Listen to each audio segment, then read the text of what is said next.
ตอนนี้ฮอดแล้วฮอดบนไม้เป็นหินแล้วลำบักใหญ่หนึ่งเนาะลำบักใหญ่ไม่บ่เคาะกกบ่ทางเบิ้งบ่คักก็คือฮีกับมันเป็นหินเนาะมาโลกหินต้นไม้เป็นหินนี่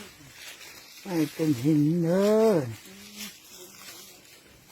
ไม่บ่อย นี่มา บ้านไรบ่อยา บ้าเลยเขา ไปยันเท้า ไม่เลยเดียว ขออนุญาตบายนะเด้อให้แม่นาลีมาเป็นหินนาลี ยิบเลย ก็ลำไม้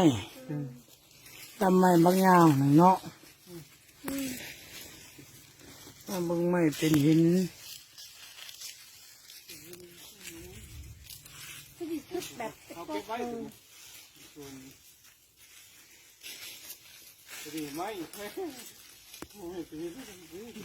อันนี้เขาที่เป็นเขามาจุดทูบพอเลขเนาะนี่นะ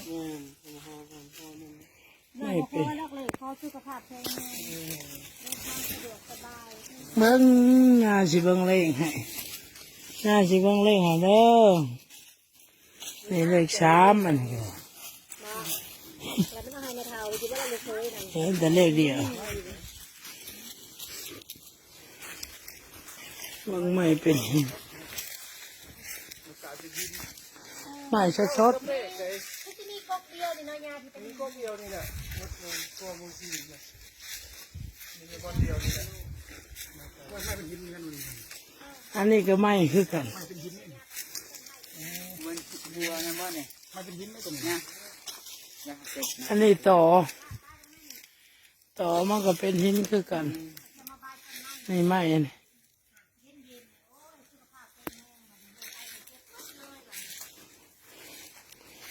เมืองไม้เป็นหิน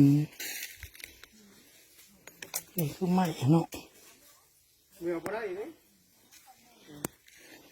เพราะว่ามันมีผู้ดึงเอามือจะได้มาชง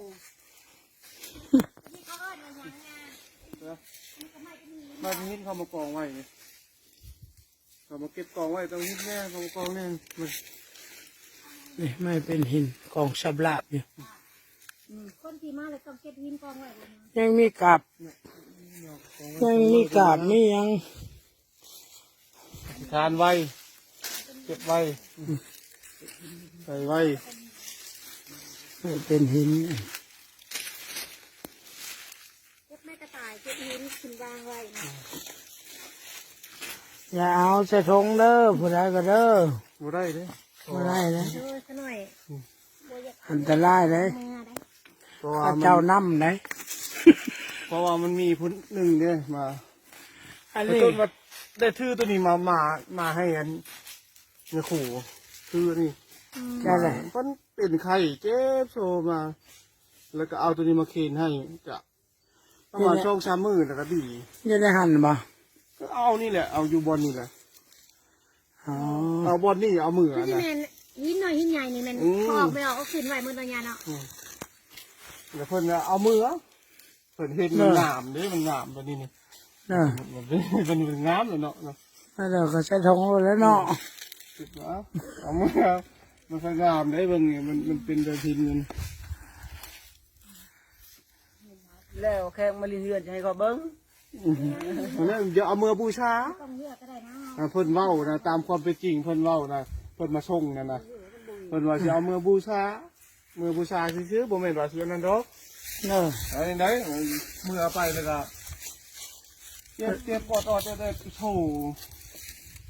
กับเพิ่นก็บ่ได้บอกด้วยลูกเมียเพิ่น โชว์แล้วโชว์อีก โถ ปวดท้องปวดไทยนี่ได้ยันไปลงเอายังมือ เบิ้ง